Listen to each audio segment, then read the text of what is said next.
Choosing the right solar inverter size isn't just a technical detail, it's one of the most important steps in designing an efficient solar system. Think of the inverter as the heart of your solar system. It converts the DC electricity from your panels into AC power your home can use.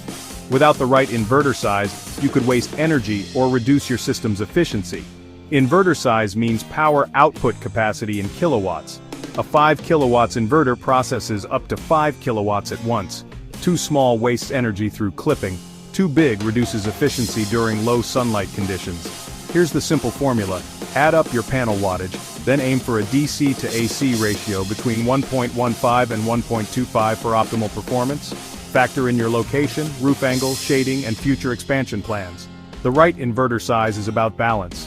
Work with a trusted installer and always check that DC to AC ratio. A perfectly sized inverter means maximum efficiency and long-term savings. Thanks for watching.